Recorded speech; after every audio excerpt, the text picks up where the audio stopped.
Queridos, também, semana que vem, vocês viram aí, nós vamos ter um presente de Natal. Então o pastor Tomás, nosso amado pastor Tomás, vai estar aqui no dia 26 pela manhã para participar com a gente do nosso culto. Então a gente ganhou um presente de Natal, né? Ter o pastor Tomás com a gente é um presente de Natal. Bom, acho que vocês todos estão com uma expectativa muito grande daqueles que vão descer as águas do batismo essa noite, amém?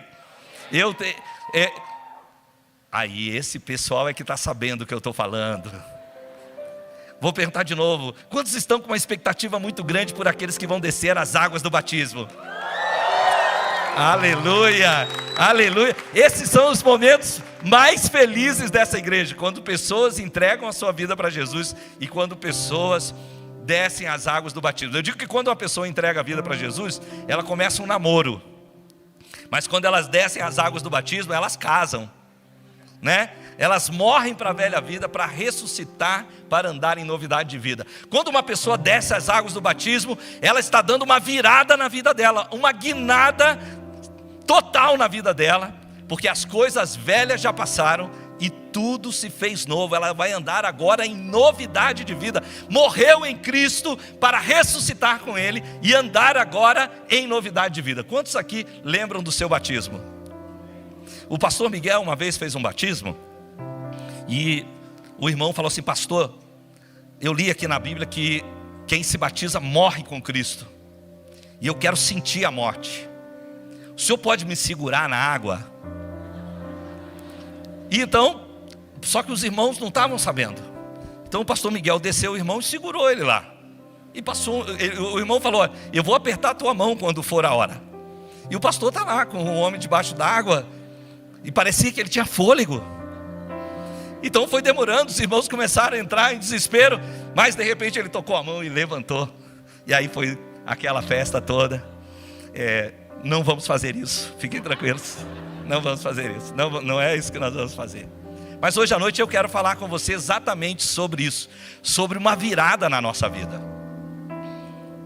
Quando nós falamos de virada, nós estamos falando de uma guinada. Nós estamos falando de uma mudança brusca, radical. Mas nós que somos cristãos entendemos, como a Renata e o Ed Carlos falaram hoje à noite, que as viradas que Deus tem para a nossa vida podem ser como aquelas que aconteceram com a mulher do fluxo de sangue, que foram imediatas, mas podem ser também como Naamã, um processo onde Deus trabalha. Eu até penso que Deus usa muito mais processos na nossa vida do que guinadas radicais. Mas de todas as maneiras, para se iniciar um processo, é necessário uma crise. Às vezes Deus permite um momento de virada que vai virar a nossa vida para sempre. Aquele dia que você entregou a sua vida para Jesus pela primeira vez, que as lágrimas vieram ao teu coração, seu coração se quebrantou, você teve consciência do seu pecado, você não mudou da água para o vinho de um minuto para outro, mas algo começou na sua vida. Começou um processo de arrependimento. Naquele dia você conheceu a Cristo, mas a sua conversão começou. E hoje eu quero falar com vocês a respeito de um homem na Bíblia, que ele foi ferido nas áreas onde nós mais nos preocupamos: nas finanças, na família e na saúde. Não é verdade que essas são as três coisas que nós mais nos preocupamos? Com as nossas finanças, com a nossa família e com a nossa saúde. A Bíblia conta a história de Jó. Para muitas pessoas uma história muito triste, porque um homem que era muito próspero, muito rico, tinha muitas posses, tinha uma família linda, abençoada, de um minuto para outro ele perdeu tudo que ele possuía. Não bastasse isso, seus filhos morreram. E a gente sabe que não pode ter uma coisa pior para um pai, para uma mãe, é enterrar um filho.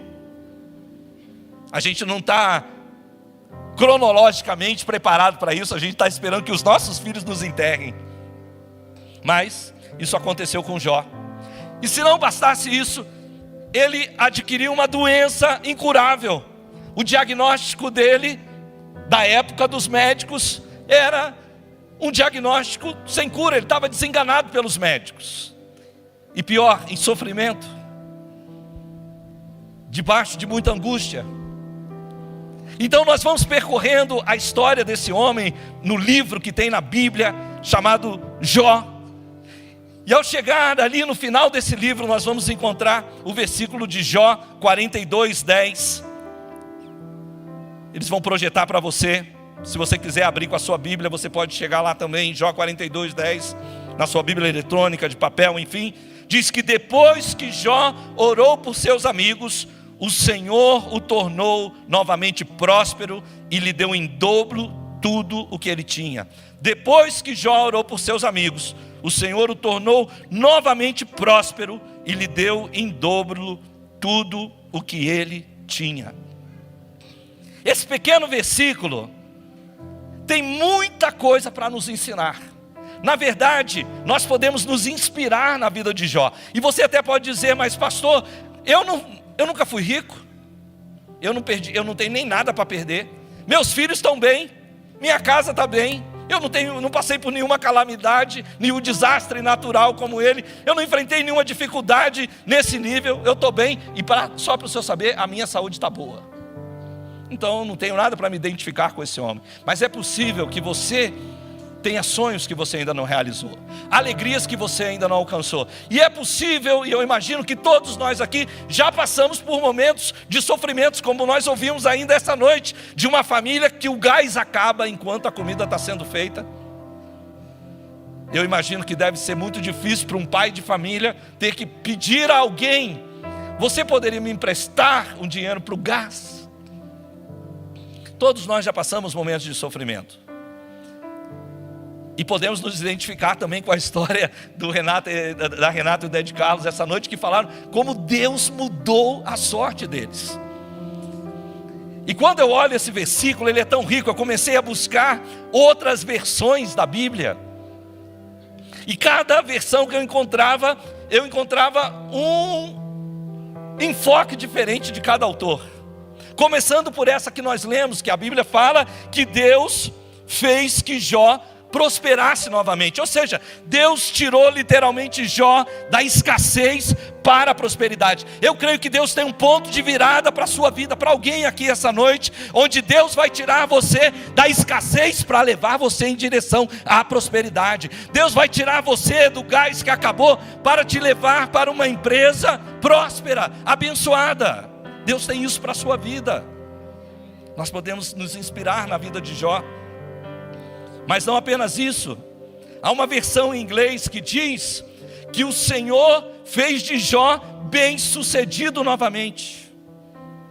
Em outras palavras, Deus tirou Jó do fracasso para levá-lo ao sucesso. E queridos, eu sei que nós como cristãos, nós não estamos exatamente buscando o sucesso que o mundo está buscando. Mas eu também sei que nós não fomos chamados para viver de fracasso em fracasso. Porque a minha Bíblia diz que a vereda dos justos é como a luz da aurora, que vai brilhando mais e mais até ser dia perfeito. Não diz que brilha e depois escurece e fica na penumbra e tem dia que faltou luz. Não, vai brilhando mais e mais. A minha Bíblia diz que o cristão ele vai de força em força, que o cristão vai de glória em glória, que a fé do cristão vai crescendo mais e mais. É isso que a palavra de Deus nos diz. Então, nós podemos ver que Deus tirou Jó do fracasso. Quando eu fui missionário no Uruguai, eu deixei toda uma igreja que eu servia, né? Vocês sabem, nós lideramos os jovens dessa igreja. Eram mais de 1000 jovens, muitos deles são adultos hoje, alguns são pastores. E nós fomos para um país onde meu telefone não tocava, ninguém precisava de mim. E tudo que nós conseguimos fazer foi um pequeno grupo caseiro, uma pequena célula. E eu tinha que esperar a semana inteira para me reunir no sábado de tarde com esses irmãos. Eu confesso para você que me angustiava. Passou 1 mês, 2 meses, 3 meses, 4 meses, 5 meses. Eu estava me sentindo fracassado. E eu tinha colocado um propósito de que eu esperava que, estando 6 meses, em 6 meses naquele país, eu faria a nossa primeira reunião pública. E eu me lembro que estava aproximando esses 6 meses. E nós estávamos num negócio para comprar uma casa, onde a igreja se reuniria. E eu perguntei à dona da casa: você não me empresta a tua casa?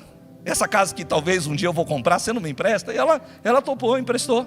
Eu fui no supermercado, comprei algumas cadeiras dobráveis. Eu já tinha umas cadeiras de praia em casa. Botamos tudo no carro. Reunimos aqueles poucos irmãos, 15 irmãos mais ou menos. Fizemos um culto, mas esse foi um dia tão feliz. Eu tenho fotos na minha casa, eu e a Raquel tirando as cadeiras do carro, porque nós mesmos levamos as cadeiras, nós mesmos arrumamos aquele local. Era apenas uma reuniãozinha pequena, mas Deus estava fazendo algo. Nós não devemos desprezar o dia dos pequenos começos, porque o seu começo pode ser pequeno, mas o seu fim será grande para a glória de Deus. Deus faz isso. Deus tem uma virada para a nossa vida. Nós estamos olhando para o próximo ano. Eu me alegro tanto de ter um Deus que se preocupou em fazer o dia e a noite, em fazer as estações. Não é tão bom quando você passa uma semana atribulada e você diz assim: graças a Deus, é sexta-feira, acabou. Aí você fala assim: semana que vem, segunda-feira, vai ser diferente. É verdade? Quão bom ter um Deus que, como diz Daniel, seja bendito o nome de Deus, de eternidade a eternidade, porque é Ele quem muda o tempo, as estações, é Ele quem estabelece reis, e Ele quem remove reis. Esse é o nosso Deus. Ele marcou os tempos, os dias, as estações, as horas, para, como diz o livro de Lamentações, trazer à nossa memória as coisas que nos dão esperança. Haverá uma segunda-feira, haverá um novo ano, haverá um novo mês, haverá um novo dia, porque o choro pode durar uma noite, mas a alegria vem pela manhã. Nós vivemos, queridos, como cristãos que somos, nós temos que viver nessa expectativa que o melhor de Deus ainda está por vir. Sua vida vai ser melhor ainda. E é isso que estava acontecendo com Jó. Jó havia passado por um grande sofrimento. Ele ainda estava enfermo. Ele ainda tinha perdido seus filhos, que não recuperaria. Aliás, é tão interessante que a Bíblia diz que Deus deu tudo a Jó em dobro, mas não os seus filhos.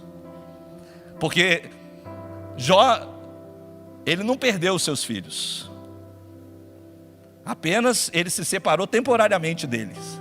E Deus deu outros filhos para ele. Nosso Deus é Deus que restaura. Nosso Deus é Deus que recompensa. Nosso Deus é o Deus que devolve aquilo que foi tirado, daquilo que foi perdido.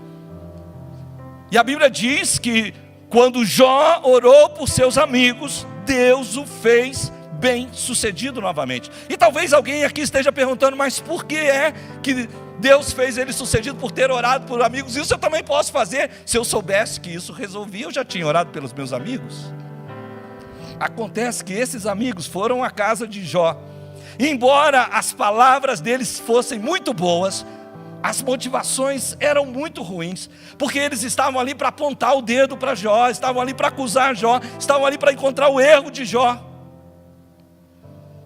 Eles não foram ali naquele espírito profético para exortar, consolar e edificar. Eles estavam ali no espírito de acusação, embora as palavras fossem muito boas. Então, quando Jó orou por seus amigos, Deus mudou a sorte de Jó. Deus fez Jó bem-sucedido novamente. Mas, queridos, esse versículo é tão incrível, que a versão Ferreira de Almeida atualizada diz assim: mudou o Senhor a sorte de Jó. Eu sei que nós, como cristãos, nós não acreditamos em sorte e azar. Nós sabemos que tudo é providência de Deus. Amém? Mas vamos falar aqui entre nós, papo reto. Vamos falar a verdade. Você não fala isso? Mas que azar! Eu fui justamente estacionar meu carro aqui, onde passou aquele abençoado e riscou a porta do carro inteiro. Eu não sei você, mas eu tenho problemas com colunas. Eu tenho problema com colunas. O que eu já bati em coluna, o que eu já dei ré em coluna, o que eu já esmaguei meu carro em coluna, eu falo assim: mas que azar, fui parar justamente aqui onde tinha essa coluna. E eu até pensei: por que ela não deu uma afastadinha? Mas elas não saem, não sei por que as colunas não saem do lugar. É possível que também você em algum momento falou assim: pastor, deixa eu te contar uma bênção que eu tive. Mas uma sorte, pastor. Você faz isso ou não faz? E a Bíblia diz que Deus mudou a sorte de Jó. Em outras palavras, Deus tirou Jó do infortúnio para a felicidade. Irmãos, eu morava com um casal logo que eu cheguei em Curitiba, no ano de 1991. Um casal me ofereceu uma casa para a gente morar gratuitamente. Eles foram muito, muito bondosos, muito generosos, o casal dessa igreja. E esse casal trabalhava numa estatal, os dois. E ele viajou para o exterior, e a esposa dele ficou sabendo que havia um concurso interno nessa estatal, e ela foi lá e inscreveu o marido.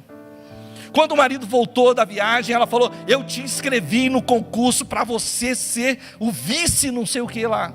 Ele falou: meu Deus, você não podia ter feito isso. Ela falou: como não podia ter feito isso? Não, meu amor, isso está tudo armado, isso é para o filho do presidente da empresa.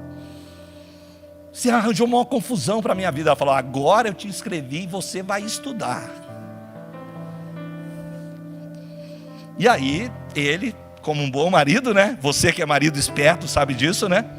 Foi lá e estudou.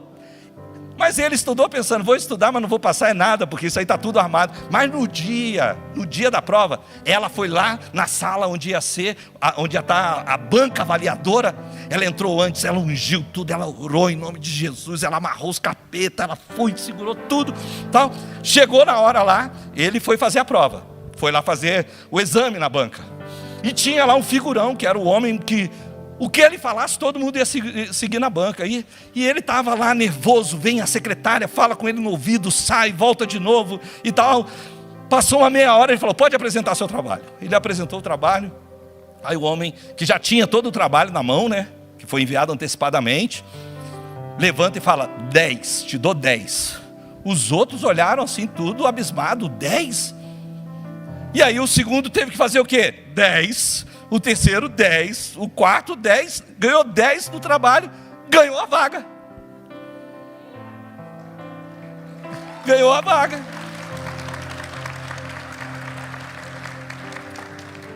Agora o que vocês ainda não sabem é que no outro dia a secretária do chefão lá virou para ele e falou: mas você tem uma sorte. Ele falou: por quê? Não, porque o doutor fulano tinha marcado o seu trabalho todo, ele ia te arrebentar, ele ia quebrar você inteiro, ele ia te botar lá para baixo. Mas sabe o que aconteceu? Ele esqueceu o óculos em casa. E aí ele vinha, me chamava, falava: consegue meu óculos, liga lá em casa. E eu ligava na casa dele, ninguém atendia. Passou meia hora, não tinha mais o que fazer, ele não conseguia ler o teu trabalho, ele teve que te dar 10. Deus muda a sorte. Deus muda a sorte. Dê um aplauso ao Senhor. Dê um aplauso ao Senhor.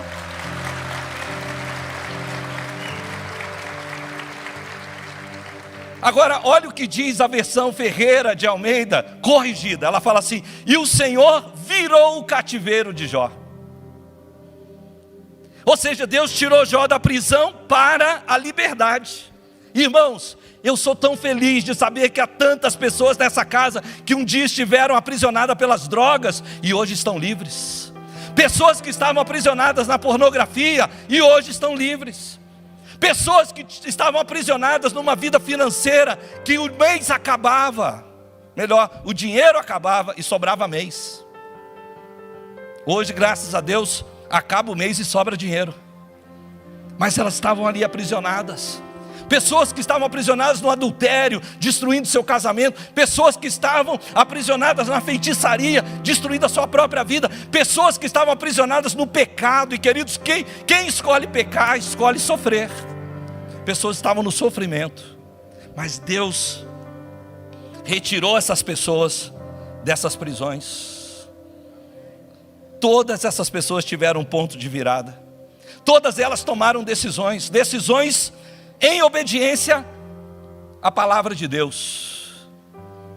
E o Senhor diz na sua palavra: eu coloco diante de você a bênção e a maldição.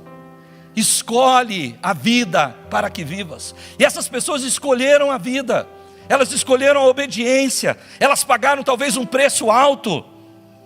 Mas hoje elas podem dizer também: Deus virou o meu cativeiro em liberdade. Há uma versão em espanhol que diz: o Senhor restaurou o bem-estar de Jó. Restaurou o bem-estar. Deus tirou ele da calamidade para a restauração. Deus tirou ele daquela situação de penúria e colocou ele de novo numa situação de conforto e de privilégio. Hoje de manhã eu falava com um irmão, na verdade ontem à noite eu falava com ele, porque eu queria contar essa história e queria pedir permissão a ele. Um irmão aqui, líder nessa casa, ele viveu a vida dele inteira, praticamente, por muitos anos aqui no bairro. Ele tinha uma linda casa. E nos últimos anos ele tinha reformado a casa dele inteira. Estava do jeitinho que eles queriam. Ele até me mandou o valor. A casa valia 650 mil reais. Mas um vizinho começou a fazer uma obra. Começou uma infiltração. Logo eles começaram a ver rachaduras na casa. Um dia um estrondo muito grande. Eles tiveram que sair. Final de conversa. A casa foi totalmente desenganada. Se fosse pelos os médicos, foi condenada a casa. Eles tiveram que sair, tiveram que ir para outro lugar. E esse irmão decidiu no coração: não vou cobrar nada do vizinho, porque ele já é um senhor, já é mais pobre, eu não vou cobrar nada dele. Ele simplesmente saiu, foi morar de aluguel. Mas ele conta e fala: um ano depois, ele diz: minha casa agora está sendo vendida pelo preço do terreno. Está lá, está vendido pelo preço do terreno. Mas ele falou: um ano depois, Deus me deu outra casa. Milagrosamente me deu os recursos. E um ano depois eu quitei essa casa. E ele falou: melhor ainda, porque a minha primeira casa, muitas vezes tiveram células, reuniões lá. E nessa nova casa agora, eu estou perto de um novo campus que a comunidade vai abrir lá na Vila Isabel, e para a glória de Deus eu vou poder participar dessa obra também. Deus mudando a calamidade em bem-estar. Você já parou para pensar na vida de José, que estava numa prisão, e Deus em um minuto mudou a vida dele, e ele foi para o palácio de Faraó. Deus tirou ele da calamidade e levou ele para o conforto e para o privilégio. Deus pode fazer isso com a sua vida também. Mas existe mais uma versão ainda. Outra versão em espanhol diz que o Senhor mudou a aflição de Jó. Qual era a aflição de Jó? Eu não creio que foi perder seus bens, porque isso foi um momento difícil, duro. Eu não creio que foi apenas perder seus filhos. Eu não posso imaginar o que é alguém perder um filho. Mas além disso, Jó, ele estava tão doente que a Bíblia diz que ele sentava no chão e usava um caco para raspar suas próprias feridas. Era uma aflição dia e noite, sem dar pausa em um minuto. Talvez é a aflição que alguém aqui está, que recebeu um diagnóstico do médico: olha, você tem um câncer, você tem uma leucemia, você tem uma doença incurável, não tem solução para você. Talvez você tenha um diagnóstico de morte. E Jó tinha esse diagnóstico também. Mas a Bíblia diz que Deus mudou a aflição de Jó. Enquanto Jó orava por seus amigos, Deus tirou o sofrimento da saúde que Jó estava passando. Aquilo que era incurável se tornou curável. E eu me alegro porque há tantas pessoas aqui, queridos, que carregam laudos médicos que confrontam a sabedoria humana. Porque o laudo diz: você teria que estar morto. Mas a vida comprova que Deus é maior do que a enfermidade. Ele é o médico dos médicos, Ele é Senhor dos senhores, Ele é Rei dos reis. As viradas na nossa vida, queridos, elas não seguem um padrão. O que é virada para mim não é virada para você. Posso te dar um exemplo? Deus vira para Abraão e fala assim: Abraão, sai da tua terra e da tua parentela. Essa foi uma virada para Abraão. Mas anos depois, o neto de Abraão, Jacó, Deus vira para ele: volta para a tua terra. Para Abraão é: sai da tua terra. Para o neto é: volta para a sua terra. Mas eram viradas. Deus, para o próprio Abraão, diz: se separa de Ló. A virada para Abraão naquele momento era se separar do seu sobrinho. Mas para Esther, ele diz: segue, cola na tua sogra, não larga ela, vai com ela. Ruth, obrigado. É bom ter pastores ajudando você. Eu vou falar da Esther daqui a pouco. Isso aí, a Ruth estava seguindo a Noemi. Para José, Deus diz para ele: sobe para o palácio. Mas o que ele diz para Zaqueu? Desce do sicômoro. Para um é subir, para outro é descer. Para Josafá, ele diz o seguinte: olha, você nem precisa lutar, é só louvar. Mas para Esther, pastor Francisco, para Esther, ele diz: eu vou dar direito a você para lutar e defender o seu povo. Às vezes a virada para mim é não fazer nada, mas para você é ir atrás, correr atrás. Deus tem pontos diferentes de viradas para cada um de nós. Quando ele encontrou os discípulos pela primeira vez, ele diz assim: joga a rede do outro lado do barco, faz uma coisa diferente, sai desse lugar onde você está. Mas anos depois que ele ressuscitou, ele diz: fique em Jerusalém, não saia dessa posição, não se mova. Eu não sei qual é o seu ponto de virada, mas eu sei que cada uma dessas situações que aconteceram com Jó, cada um desses versículos, dessas nuances que a palavra de Deus está revelando aqui, elas são aplicáveis a mim e a você. Eu estava pesquisando tanto que eu acabei chegando na versão da Vulgata Latina. E eu vou ler para vocês aqui, porque vocês com certeza vão gostar dessa versão. Diz assim: Dominus quoque conversus stadi poemi temanai. Tem algum grego aqui? Graças a Deus, porque eu devo ter lido muito mal. Vocês entenderam tudo? Não, vocês vão falar: pastor, você está falando grego para mim. Vocês estão certos. Mas sabe o que diz esse versículo na versão latina? Diz que Jó foi convertido ao arrependimento. Jó foi convertido ao arrependimento. Talvez cada um desses versículos que eu falei, pode ser que, embora seja diferente para mim e para você, algo é comum a todos. E talvez justamente a versão latina é o que é comum a todos nós. Sem arrependimento, queridos, nós não vamos ver o Senhor. Sem arrependimento nós não podemos experimentar as grandezas do nosso Deus. Hoje de manhã uma pessoa enviou um sonho que ela teve para nós. E diz que nesse sonho que eu e a pastora Eliane sentávamos ali, uma criança sentava conosco. E no meio desse sonho começou a dizer assim: existe uma chave mestre. Existe uma chave que abre todas as portas. Existe uma senha que é comum a todos. E ele diz: é uma coisa só. Vocês precisam buscar essa única coisa. E aí essa criança fala esse versículo: uma coisa pedirei ao Senhor, uma coisa, que eu possa habitar no seu santo templo, para contemplar a sua beleza, meditar no seu templo. Uma coisa. E queridos, eu quero dizer isso: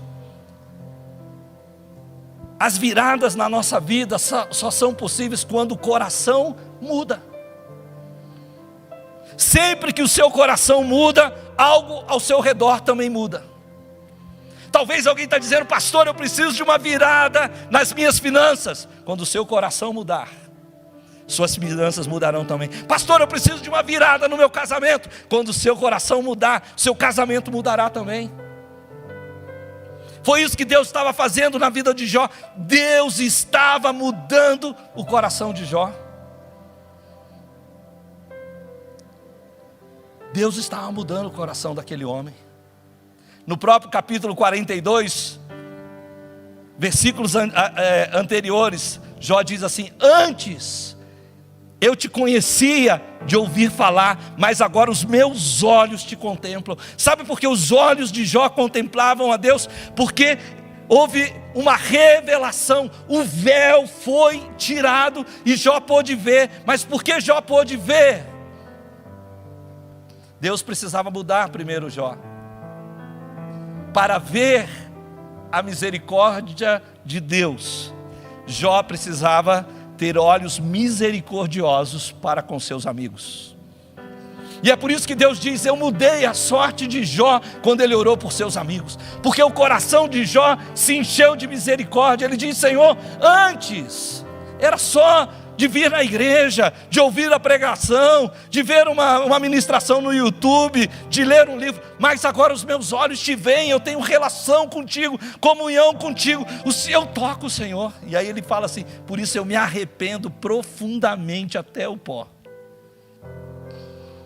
Arrependimento no grego é metanoia, é mudança de mente, é mudança de direção.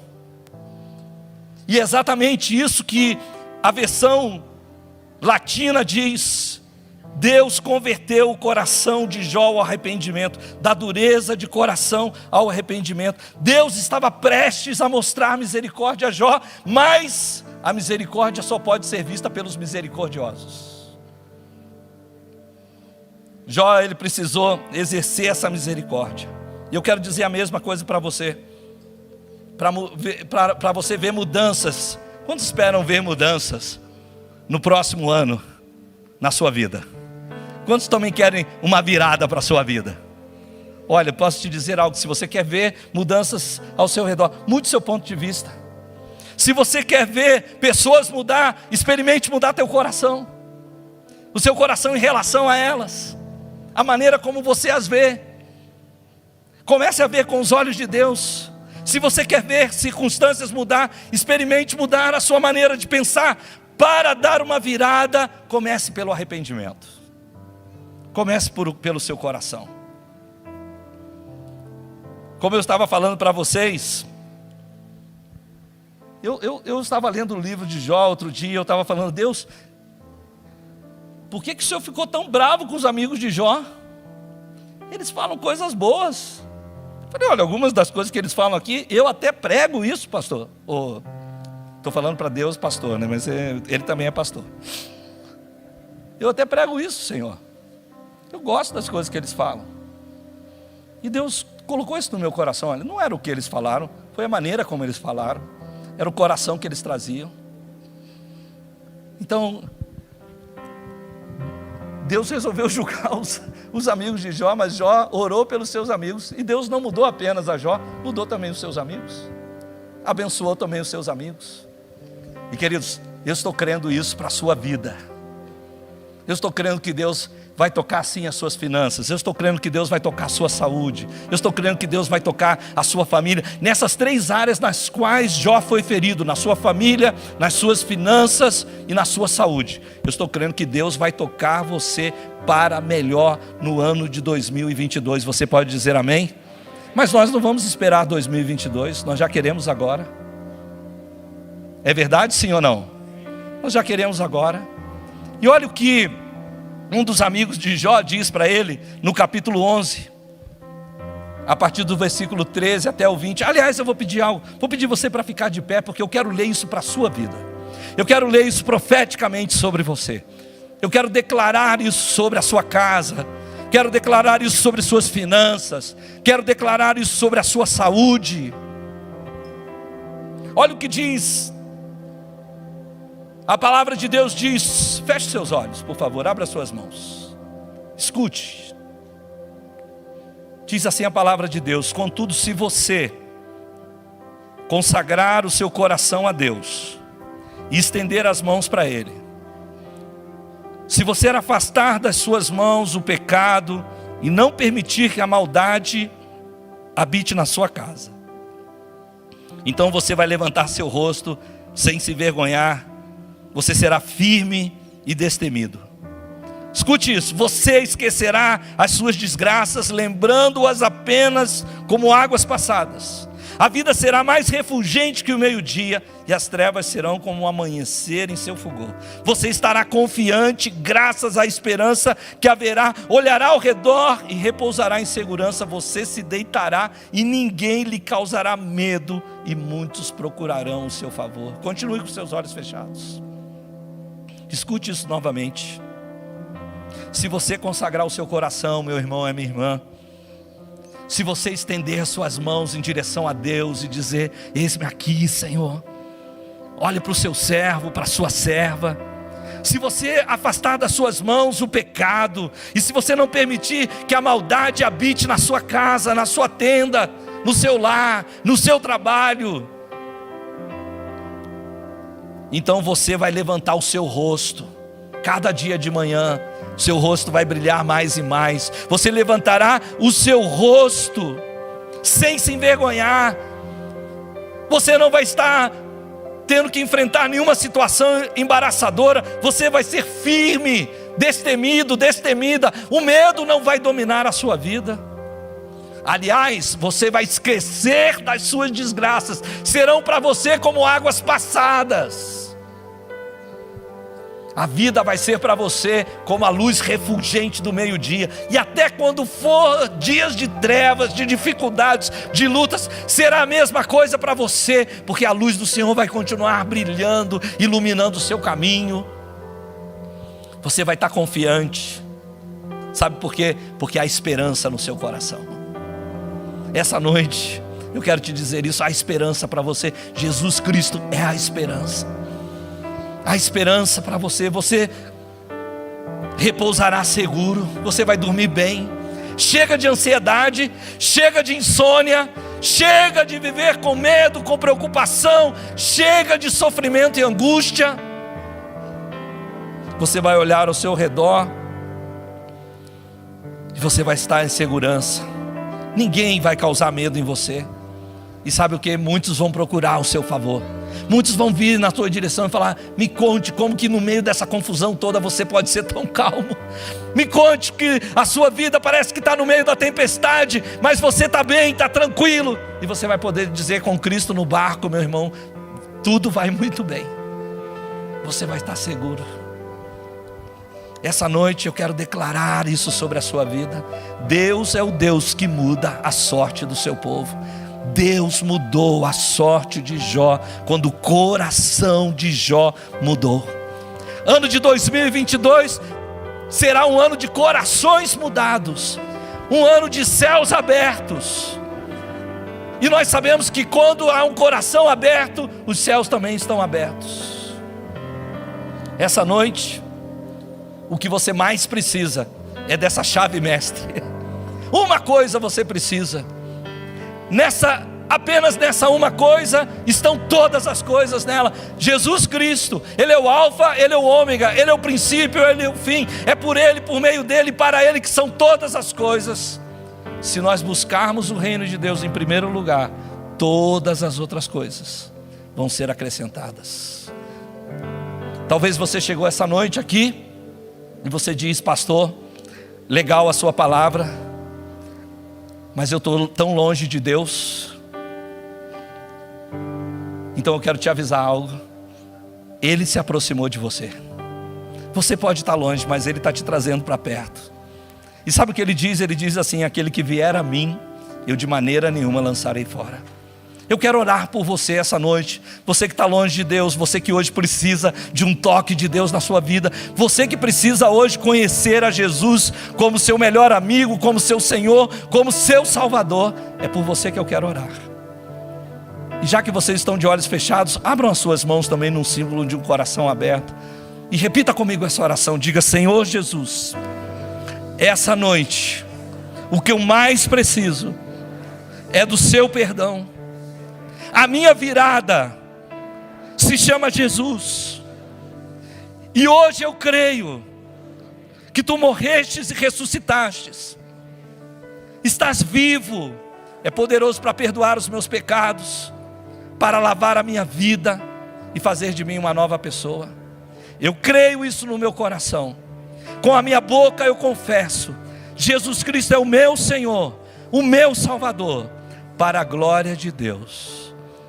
Eu oro crendo nesse nome precioso, o nome de Jesus.